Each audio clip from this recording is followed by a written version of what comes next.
इस वीडियो से हम पढ़ेंगे कंप्यूटर साइंस का 3rd चैप्टर 10th क्लास का कंडीशनल लॉजिक। सबसे पहले इसकी डेफिनेशन की तरफ आते हैं कि कंडीशनल लॉजिक कहते किसे हैं। आपने इसकी डेफिनेशन यहाँ से लेकर यहाँ तक करनी है। कंडीशनल लॉजिक की मार्क यहाँ से की गई है, लेकिन आपने यहाँ से लेकर यहाँ तक करनी है। चलें जी, इसे पढ़ते हैं और समझते हैं। The task is performed if a certain condition is true, otherwise it is not performed. Condition logic में होता कुछ यूँ है कि अगर आपका कोई टास्क जो है, आपने जो काम करना है, वो तभी परफॉर्म किया जाएगा जब कंडीशन ट्रू होगी, अदरवाइज वो टास्क परफॉर्म नहीं किया जाएगा, वो टास्क नहीं किया जाएगा। अब इसको प्रैक्टिकली ज़रा सीखते हैं ताकि आपको अच्छे तरीके से क्लियर हो सके। तो उसके लिए सबसे पहले IDE को ओपन करना, जहाँ पर हम प्रोग्रामिंग करेंगे। यहाँ से मैं डेव C++ IDE को ओपन कर लिया। यहाँ से न्यू सोर्स फाइल क्रिएट करते हैं। बेसिक स्ट्रक्चर लिख लेंगे C लैंग्वेज का।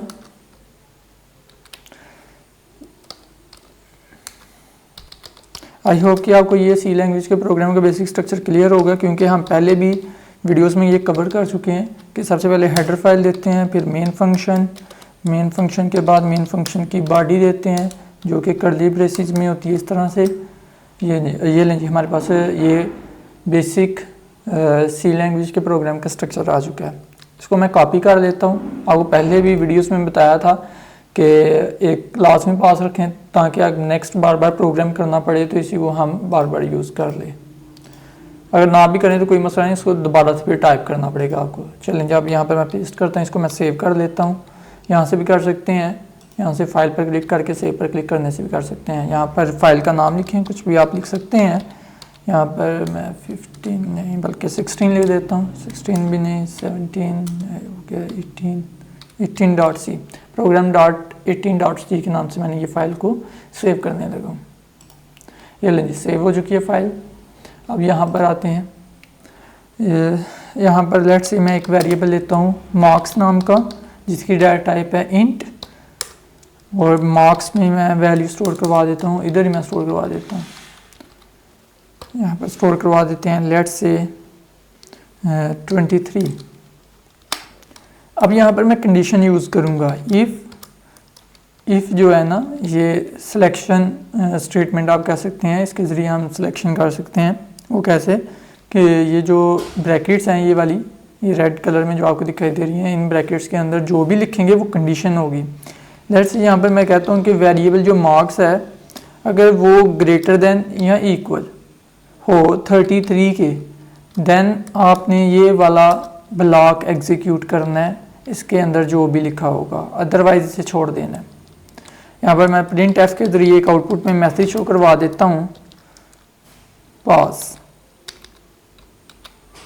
राइट। इसे मैं सेव करता हूँ। अब देखिएगा, इसे ज़रा समझे कि ये वाला जो ब्लॉक है ना, ये तभी एग्जीक्यूट होना है, ये तभी रन होना है जब ये वाली कंडीशन या ये वाली एक्सप्रेशन का आंसर ट्रू आएगा, राइट। अदरवाइज अगर तो ये कंडीशन या एक्सप्रेशन का आंसर फॉल्स आ गया तो ये वाला पार्ट यानी कि ये वाला ब्लॉक जो है ये एग्जीक्यूट नहीं होगा। लेकिन जी अब देखिए, मार्क्स में 23 है, तो यहाँ पर इसका मतलब है 23 यहाँ तो बड़ा, यहाँ बराबर होना चाहिए 33 के। तो क्या ये यहाँ पर ट्रू आएगा, फॉल्स आएगा? हम जानते हैं 23 बड़ा है या बराबर है 33 के, ये बिल्कुल फॉल्स है। 23 तो छोटा होता है 33 के, वो इक्वल भी नहीं है 33 के, तो यहाँ पर क्या आ जाएगा, फॉल्स आ जाएगा। ठीक है, फॉल्स दरअसल 0 आ जाता है और 0 ही फॉल्स को रिप्रेजेंट करता है। आई होप कि आपको क्लियर होगा कि अब यहाँ पर जब इसको हल किया जाएगा, एवेल्युएट किया जाएगा, तो यहाँ पर क्या आंसर आएगा, फॉल्स, और ये वाला पार्ट एग्जीक्यूट नहीं होगा। वो कंट्रोल कहाँ पर आ जाएगा, यहाँ पर कंट्रोल आ जाएगा, फिर यहाँ से प्रोग्राम कंप्लीट हो जाएगा। मतलब कि ये वाला पार्ट नहीं चलेगा, ये नहीं चलेगा, तो स्क्रीन पर ये भी नहीं शो होना। तो इसको मैं कंपाइल एंड रन करके एक मरतबा चेक करवाता हूँ। ये देखें, स्क्रीन पर कुछ भी नहीं शो हो रहा, आउटपुट में कुछ भी नहीं आ रहा। अब यहाँ पर मैं ये वाली कंडीशन को ट्रू कर देता हूँ। अब मार्क्स में ऐसा करता हूँ 33 कर देता हूँ, तो 33 ग्रेटर देन या इक्वल टू होने चाहिए 33 के, तो इक्वल टू 33 किंग है, 33 इक्वल होता है 33 के, तो यहाँ पर आंसर क्या आ गया, ट्रू आ गया। तो अब ये वाला पार्ट एग्जीक्यूट होगा, फिर यहाँ पर कंट्रोल आएगा, फिर यहाँ से बाहर निकल जाएगा। इसे कंपाइल एंड रन करते हैं। ये लें जी, यहाँ पर आउटपुट स्क्रीन पर आ रहा है जी, ये देखें पास, यहाँ पर जो भी प्रिंट एफ में लिखा था, मतलब कि ये वाला पार्ट जो है ये एग्जीक्यूट हुआ है इस दफ़ा, पहले नहीं था हुआ क्योंकि ये कंडीशन पहले फॉल्स कर गई थी। अब ये कंडीशन ट्रू हो गई है, तो इसका मतलब ये वाला पार्ट एग्जीक्यूट हुआ है। और एक और बात, जिस तरह अगर ये कंडीशन फॉल्स कर जाए तो 0 आता है, इसी तरह से अगर ये कंडीशन ट्रू हो जाए तो 1 आ जाता है। तो 1 ट्रू को रिप्रेजेंट करता है, राइट।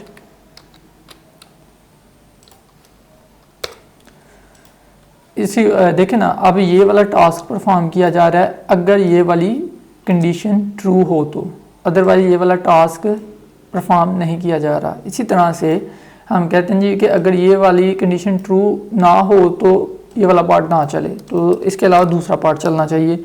उसके लिए हम यूज़ करते हैं एल्स वाला पार्ट, ये इफ़ एल्स कहते हैं। अब पहले खाली इफ़ था, अब ये इफ़ एल्स बन गया। इफ़ एल्स में क्या होगा, यहाँ पर भी एक मैसेज मैं शो करवाता हूँ, यहाँ पर मैं लिख देता हूँ फेल, कि अगर पास नहीं है तो फेल आए, अगर फेल है तो फिर पास ना आए, ठीक है। तो अगर ये कंडीशन ट्रू हो जाती है तो ये वाला पार्ट एग्जीक्यूट होगा, तो ये वाला पार्ट छोड़ दिया जाएगा।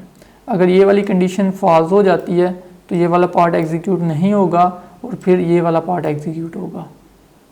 क्लियर हो गया। अब देखें यहाँ पर कंडीशन ट्रू है तो कौन सा पार्ट एग्जीक्यूट होगा, ये वाला, और फिर यहाँ पर कंट्रोल आ जाएगा, ये वाला पार्ट छोड़ दिया जाएगा। मैं इसको कंपाइल एंड रन करके चेक करवाता हूँ। अभी कंडीशन ट्रू है तो यहाँ पर आउटपुट में क्या आ गया, पास। ये वाला पार्ट एग्जीक्यूट हुआ और ये वाला स्किप कर दिया गया, छोड़ दिया गया, और यहाँ पर कंट्रोल हो गया, यहाँ से बाहर निकल गया। फिर अब हम ऐसा करते हैं, ये वाली कंडीशन को ना फॉल्स कर देते हैं। फॉल्स कैसे करते हैं, यहाँ पर मैं ऐसा करता हूँ 20 कर देता हूँ। जाहिर सी बात है 20 ना ग्रेटर होते हैं ना इक्वल होते हैं 33 के, तो ये वाली कंडीशन क्या हो जाएगी, फॉल्स हो जाएगी। फॉल्स होने की वजह से ये वाला पार्ट एग्जीक्यूट नहीं होगा, तो ये वाला पार्ट एग्जीक्यूट हो जाएगा। तो ये वाला पार्ट एग्जीक्यूट होगा तो यहाँ पर कंट्रोल आएगा, बाद में यहाँ से बाहर निकल जाएगा, प्रोग्राम कंप्लीट हो गया। अब इसे कंपाइल एंड रन करके चेक करते हैं, तो ये देखें स्क्रीन पर आ रहा है फेल, क्योंकि यहाँ पर कंडीशन फॉल्स होगी और फॉल्स होने की वजह से ये वाला पार्ट एग्जीक्यूट नहीं हुआ, ये वाला पार्ट एग्जीक्यूट हुआ है और यहाँ से आगे कंट्रोल निकल गया। अब समझाने का मतलब ये है कि इफ़ कंडीशन या कंडीशन लॉजिक कह लें, या इसको कंडीशन लॉजिक कह सकते हैं हम, कि अगर एक कंडीशन ट्रू होती है तो एक स्पेसिफिक टास्क, ये हम इस ब्लॉक को कह सकते हैं, इसके अंदर जो भी हम कोड कर रहे हैं जो टास्क है, तो अगर कंडीशन ट्रू होती है तो ये स्पेसिफिक टास्क परफॉर्म किया जाएगा ये वाला। अगर तो ये कंडीशन ट्रू नहीं होती तो फिर दूसरा टास्क परफॉर्म किया जाएगा। क्लियर है। अब डेफिनेशन की तरफ आते हैं। यहाँ पर यही लिखा हुआ है, the task is performed, task तभी परफॉर्म किया जाएगा अगर सर्टेन कंडीशन, एक खास कंडीशन ट्रू हो जाती है तभी, otherwise it is not performed, otherwise उसको परफॉर्म नहीं किया जाएगा। इसी तरह से कुछ केसेस में ऐसा भी होगा कि some other task is performed, कि दूसरा टास्क परफॉर्म किया जाएगा अगर कंडीशन ट्रू नहीं होती। जिस तरह यहाँ पर अगर ये कंडीशन ट्रू नहीं होती तो ये वाला टास्क परफॉर्म नहीं किया जाएगा, बल्कि ये वाला टास्क परफॉर्म किया जाएगा। क्लियर है। तो यहाँ पर यही लिखा हुआ है ना, आपने यहाँ से लेकर यहाँ तक मुकम्मल करना है। This is known as condition logic, और इसी को हम कंडीशन लॉजिक कहते हैं, क्योंकि यहाँ देखें ये जो टास्क हैं ये किस पर बेस कर रहे हैं, इस कंडीशन पर बेस कर रहे हैं, इसलिए हम इसको कहते हैं ये कंडीशन लॉजिक है। क्लियर। आई होप कि क्लियर होगा। अगर कोई क्वेश्चन हो इस वाले से कंडीशन लॉजिक के तो आप कमेंट बॉक्स में पूछ सकते हैं, लेकिन आगे मज़ीद पढ़ेंगे तो आपको आई होप इससे बेहतर कॉन्सेप्ट क्लियर होता जाएगा आहिस्ता आहिस्ता।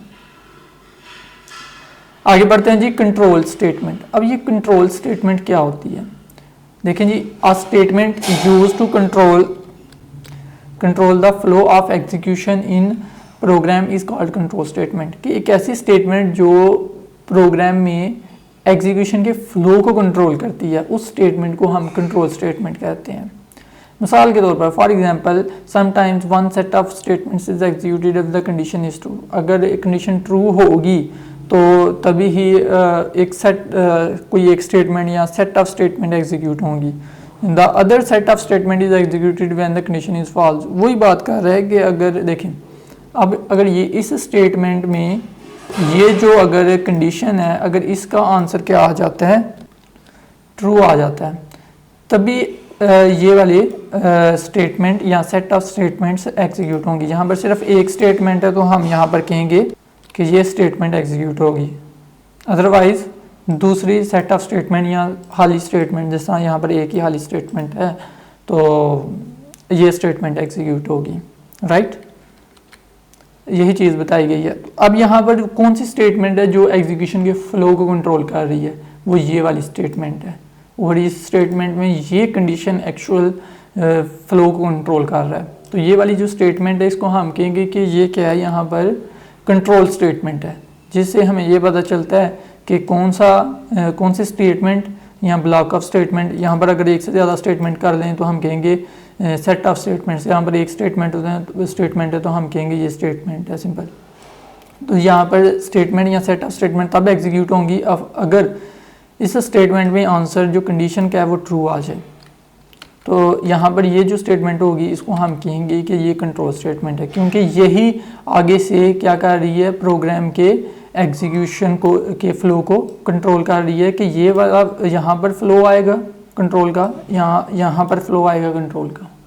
ये वाली स्टेटमेंट की बेस पर आंसर आ रहा है, और इस स्टेटमेंट के अंदर ये जो कंडीशन है इसमें असल में डिसीजन हो रहा है।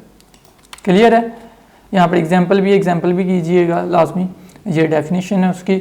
आगे से ये जो कंट्रोल स्टेटमेंट है इसकी आगे 3 टाइप्स हैं हमारे पास, sequential control statement, selection control statement and repetition control statement. सबसे पहले आते हैं सिक्वेंशियल कंट्रोल स्टेटमेंट क्या होती है। The sequential control statement executes the statement in the same order in which they are written in the program. ये बहुत simple है कि देखें, हम जिस तरह से प्रोग्राम में लिखेंगे ना, अभी इसको मैं यहाँ से कट करता हूँ। अब यहाँ पर जिस तरह से आप लिखते जाएंगे, अब मैं लिख देता हूँ,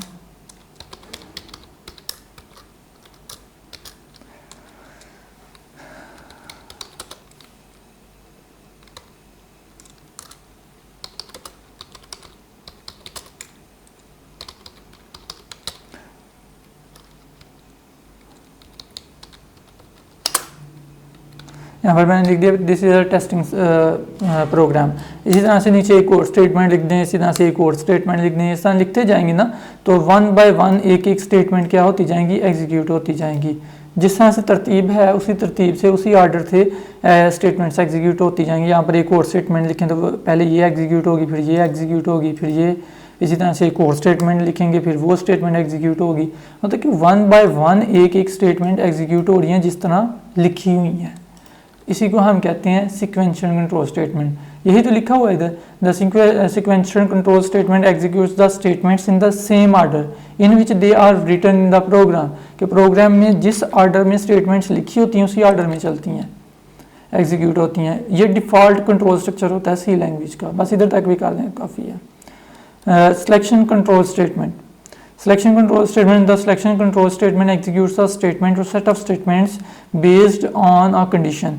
कि जो सिलेक्शन कंट्रोल स्टेटमेंट होती है वो स्टेटमेंट या सेट ऑफ स्टेटमेंट्स को तब एग्जीक्यूट करती है जब उसकी कंडीशन में आंसर ट्रू या फॉल्स आता है उसकी बेस पर। किस तरह से, जिस तरह अभी हमने कुछ देर पहले पढ़ा था, यहाँ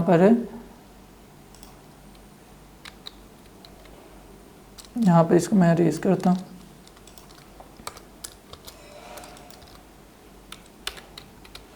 ये इफ़ कंडीशन के बारे में पढ़ा था। अब देखें ये सिलेक्शन कंट्रोल स्टेटमेंट है, सिलेक्शन कंट्रोल स्टेटमेंट है कि वो किस तरह से, ये देखें ये सिलेक्शन कंट्रोल स्टेटमेंट है कि ये वाली स्टेटमेंट या ये वाली स्टेटमेंट कब एग्जीक्यूट होगी, बेस्ड अपॉन कंडीशन। ये जो कंडीशन है इस पर बेस करेगी कि अगर ये ट्रू आएगा तो ये वाली कंडीशन एग्जीक्यूट हो, सॉरी ये वाली स्टेटमेंट एग्जीक्यूट हो। ये जो ब्लॉक है ना, इस ब्लॉक में ये जो सिंगल स्टेटमेंट है ये वाली स्टेटमेंट एग्जीक्यूट हो। इसमें आप ज़रूरी नहीं है कि लिखें, आप जितने चाहें उतने लिख सकते हैं। तो उसको हम सेट ऑफ स्टेटमेंट कहेंगे अगर 2 या 2 से ज़्यादा स्टेटमेंट्स हो जाएँ तो अभी फ़िलहाल कि ये कंडीशन की बेस पर ये इसका डिसीजन हो रहा है कि ये वाली स्टेटमेंट एग्जीक्यूट होगी या नहीं होगी। अगर ये ट्रू है तो ये वाला ये स्टेटमेंट एग्जीक्यूट होगी, अगर ये फॉल्स है तो ये वाला पार्ट एग्जीक्यूट नहीं होगा बल्कि ये वाला पार्ट एग्जीक्यूट होगा। तो यहाँ पर क्या होता है इफ़ सिलेक्शन कंट्रोल में कि एक स्टेटमेंट या एक से ज़्यादा स्टेटमेंट्स तब एग्जीक्यूट होती हैं डिपेंडिंग अपॉन द कंडीशन। तो डिपेंड करता है, बेस करता है किस पर, कंडीशन पर, कि अगर कंडीशन अगर ट्रू है तो एक स्टेटमेंट एग्जीक्यूट होती है स्पेसिफिक, यहाँ अगर वो ट्रू नहीं है तो दूसरी स्टेटमेंट एग्जीक्यूट होती है, या सेट ऑफ स्टेटमेंट्स एग्जीक्यूट होती हैं। इट एग्जीक्यूट्स अ स्टेटमेंट, यहाँ पर कंफ्यूज नहीं होना, यहाँ पर देखना वो कह रहा है स्टेटमेंट और सेट ऑफ स्टेटमेंट्स। अगर यहाँ पर एक स्टेटमेंट है तो हम कहेंगे कि आ स्टेटमेंट, अगर यहाँ पर एक से ज़्यादा स्टेटमेंट है, नीचे आप एक और प्रिंट एफ में लिख दें यहाँ पर के कंग्रेचुलेशंस, तो वो 2 स्टेटमेंट्स हो जाएंगी, तो फिर हम कहेंगे वो ये आप क्या होगी हैं, सेट ऑफ स्टेटमेंट्स। क्लियर? तो आप जितनी चाहें उतनी स्टेटमेंट्स यहाँ पर ऐड कर सकते हैं, इसी तरह से एल्स में भी कर सकते हैं। यहाँ पर आगे आ जाते हैं जी, it executes a statement if the given condition is true. अगर गिवन कंडीशन यहाँ पर जो है वो ट्रू है तभी ये स्टेटमेंट एग्जीक्यूट होगी इस ब्लॉक वाली, और अगर इसका कंडीशन का आंसर क्या आ जाता है, फॉल्स आ जाता है, तो इस ब्लॉक वाली जो इस ब्लॉक में जो कंडीशन स्टेटमेंट है वो एग्जीक्यूट होगी अगर इसका आंसर फॉल्स आ जाता है, तो फिर ये वाला एग्जीक्यूट होगा। अदरवाइज अगर ये ट्रू आ जाता है तो ये वाला एग्जीक्यूट होगा और इस वाले को छोड़ दिया जाएगा। क्लियर है जी? ये इधर तक यही कुछ बताया गया सिलेक्शन कंट्रोल स्टेटमेंट में। आगे आते हैं जी रिपीटेशन कंट्रोल स्टेटमेंट। अब रिपीटेशन कंट्रोल स्टेटमेंट में क्या होता है, the repetition control statement executes a statement और set of statements repeatedly for a specific number of time. इसमें दरअसल एक स्टेटमेंट होती है इसको मैं कट करता हूँ यहाँ से। यहाँ पर देखिए मैं लूप का यूज़ होता है स्टेटमेंट्स को रिपीट करने के लिए। मिसाल के तौर पर अगर मैंने यहाँ पर लिखना है प्रिंट एफ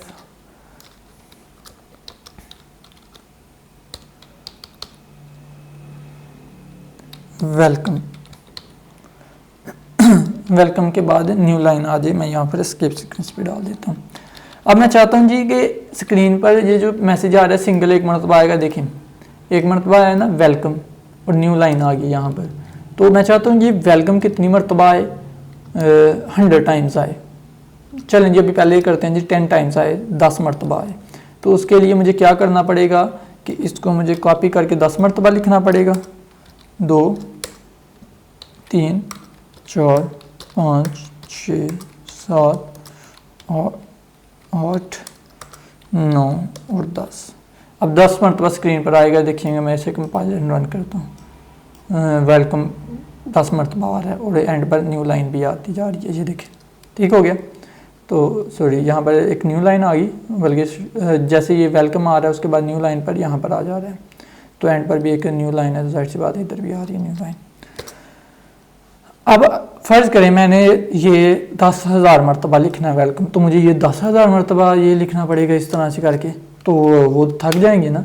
तो इसके लिए एक हल है, तो उसको कहते हैं लूप, इसमें हम स्टेटमेंट या सेट ऑफ स्टेटमेंट्स को रिपीट कर सकते हैं। लेकिन जी यहाँ पर लूप का यूज़ करेंगे तो उसके लिए आपको 2-3 लूप मिलते हैं, बल्कि 4 भी बल्कि कह सकते हैं मिलते हैं आपको सी लैंग्वेज में। यहाँ पर ज़्यादातर 3 ही लूप यूज़ होते हैं, for loop, while loop, do while loop. तो फॉर लूप्स का मोस्टली कहा जाता है कि ज़्यादा इस्तेमाल होता है, कि यहाँ पर क्या होता है, अभी इसमें कंफ्यूज ना होइएगा कि ये क्या है, बस अभी ये समझिए कि इसका काम क्या होता है। एक वेरिएबल लेते हैं इंट आई, अब है 0 या 1 के ले लेते हैं।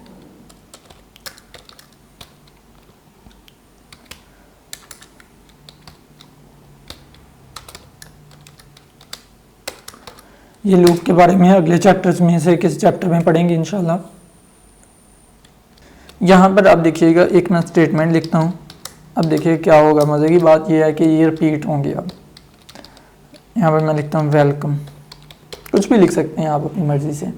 अब ये वेलकम कितनी मरतबा स्क्रीन पर आएगा, ये प्रिंट एफ में 1 मरतबा लिखा हुआ है ना, तो असूलन आना तो 1 मरतबा चाहिए, लेकिन ये जो फॉर लूप है इसको कितनी मरतबा रिपीट करेगा, 10 मरतबा रिपीट करेगा, क्योंकि आई में जो है ना 1 है, तो 1 मैंने लिखा है ये तब तक चलता रहे जब तक आई ये कंडीशन ट्रू रहती है, तब तक चलता रहे। जब ये कंडीशन फॉल्स हो जाए तब ये निकल जाए यहाँ से कंट्रोल से और बाहर निकल जाए, और बाहर निकलने के बाद प्रोग्राम कंप्लीट हो जाए। अब आई लेस देन और इक्वल टू 10, पहले आई में 1 है, ठीक है, 1 लेस देन है 10 के, बिल्कुल आंसर ट्रू आएगा तो ये वाला पार्ट एग्जीक्यूट होगा, तो इसमें वेलकम आ जाएगा। अब यहाँ पर आएगा तो आई प्लस प्लस से क्या हो जाएगा कि आई में पहले 1 था अब 2 हो गया यहाँ पर, तो 2 लेस देन और इक्वल टू 10 के बिल्कुल ट्रू है। फिर से ये वाला पार्ट एग्जीक्यूट होगा, फिर यहाँ पर कंट्रोल आएगा, 3 हो जाएगा, ये 3 लेस देन है, बिल्कुल लेस देन है 10 के, तो ये वाला क्या हो गया, पार्ट ट्रू हो गया। तो ये वाला पार्ट फिर से एग्जीक्यूट होगा और फिर स्क्रीन पर आ जाएगा वेलकम, और फिर से यहाँ पर कंट्रोल आएगा, ये 4 हो जाएगा क्योंकि आई में क्या है 3 होगा ना, तो प्लस प्लस से क्या हो जाएगा कि आई की वैल्यू 4 हो जाएगी। 4 लेस देन है 10 के, बिल्कुल ये ट्रू हो जाएगा पार्ट, ये वाला पार्ट फिर से एग्जीक्यूट होगा, फिर से स्क्रीन पर आ जाएगा वेलकम, फिर से यहाँ पर कंट्रोल आएगा। अब ये 4 में प्लस प्लस होगा तो क्या आ जाएगा 5, और 5 लेस देन है 10 के, बिल्कुल पार्ट ट्रू है, फिर से ये एग्जीक्यूट होगा। ये जब तक ये 10 हो जाता है, लेट्स से अब यहाँ पर 10 हो जाता है, तो 10 लेस देन है नहीं, बिल्कुल लेस देन नहीं है 10 के, तो 10 इक्वल है 10 के, बिल्कुल अब ये 10 इक्वल है 10 के, तो ये वाला पार्ट फिर से ट्रू हो गया, ये वाला पार्ट एग्जीक्यूट होगा, फिर स्क्रीन पर 10वीं मरतबा क्या आ जाएगा वेलकम। फिर यहाँ पर कंट्रोल आएगा, 10 में प्लस प्लस किया जाएगा तो 11 आ जाएगा, यहाँ पर गौर कीजिएगा, अब 11 आ गया। 11 को यहाँ पर क्या किया गया, कंपेयर किया गया कि 11 लेस देन है 10 के, नहीं, 11 इक्वल है 10 के, बिल्कुल नहीं, तो यहाँ पर ये पार्ट क्या हो जाएगा, फॉल्स हो जाएगा, ये वाला पार्ट एग्जीक्यूट अब नहीं होगा। यहाँ पर कंट्रोल आ जाएगा और यहाँ से कंट्रोल निकल जाएगा। मतलब कि ये जो सिंगल एक स्टेटमेंट लिखी है, ये कितनी मरतबा एग्जीक्यूट हुई है, अब ये 10 टाइम्स एग्जीक्यूट हुई है, 10 मरतबा एग्जीक्यूट हुई है, लिखी एक मरतबा है लेकिन एग्जीक्यूट 10 टाइम्स हुई है, ये फॉर लूप की वजह से। तो देखें ना, ये स्टेटमेंट कितनी मरतबा रिपीट हो रही है, 10 टाइम्स। इसको एग्जीक्यूट कंपाइल एंड रन करके आपको बताता हूँ ताकि आपको क्लियर हो सके। यहाँ पर देखें वेलकम वेलकम वेलकम आता जा रहा है, 10 टाइम्स आया। तो इसके लिए ना न्यू लाइन, हर मरतबा जब वेलकम आ जाए तो एंड पर न्यू लाइन आनी चाहिए। अब इसे कंपाइल एंड रन करते हैं, आप देखिएगा, ये देखें कितनी मरतबा वेलकम आया, 10 टाइम्स वेलकम आया। क्लियर। अगर मैंने अब इस स्टेटमेंट को 1000 टाइम्स एग्जीक्यूट करना है तो मैंने सिंपल यहाँ पर 1000 लिख देना है कि 1 से लेकर 1000 तक ये एग्जीक्यूट होता रहेगा। अब इसे कंपाइल एंड रन मैं करता हूँ, ये देखें जी, ये 1000 टाइम्स वेलकम स्क्रीन पर आ चुका है, ये देखें, ठीक है जी। इसी तरह से आप 10,000 करना चाहते हैं तो यहाँ पर 10,000 लिख दें। तो देखें ना, एक स्टेटमेंट बार बार रिपीट हो रही है, तो आप जरूरी नहीं है कि स्टेटमेंट लिखें, आप 2 स्टेटमेंट्स भी लिख सकते हैं जिसको हम सेट ऑफ स्टेटमेंट कहेंगे, या 3, 4, 5 जितनी भी लिखनी चाहते हैं आप। लूप के अंदर जितनी स्टेटमेंट्स होंगी ज़्यादा तो उसको हम कहेंगे कि वो सेट ऑफ स्टेटमेंट, अगर 2 या 2 से ज़्यादा हों तो। प्रिंट एफ लिखते हैं यहाँ पर एक और स्टेटमेंट,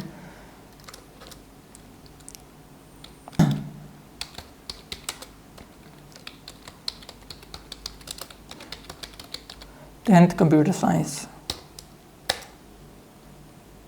चलें एक और स्टेटमेंट लिखते हैं,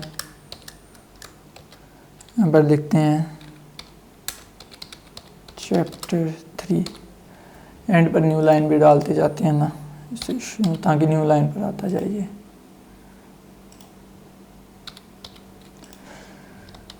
इसको सेव करते हैं, कंपाइल एंड रन करते हैं। अब देखें ये सेट ऑफ स्टेटमेंट्स हैं, क्योंकि ये 2 या 2 से ज़्यादा स्टेटमेंट्स हैं तो इसको हम कहेंगे ये सेट ऑफ स्टेटमेंट्स। अब ये सेट ऑफ स्टेटमेंट्स कितनी मरतबा एग्जीक्यूट होंगी, 1000 टाइम्स एग्जीक्यूट होंगी, ठीक है जी। अगर आपने 10 टाइम्स करना है तो इधर 10 लिख दें 1000 की जगह। लेकिन जिसे कंपाइल एंड रन करते हैं, ये देखें 1000 टाइम एग्जीक्यूट हुई है वो स्टेटमेंट, स्क्रीन पर 1000 मरतबा 1000 टाइम्स आ गया जी। ये पहले 10 पर करते हैं मजीद, पहले वेलकम आना चाहिए था,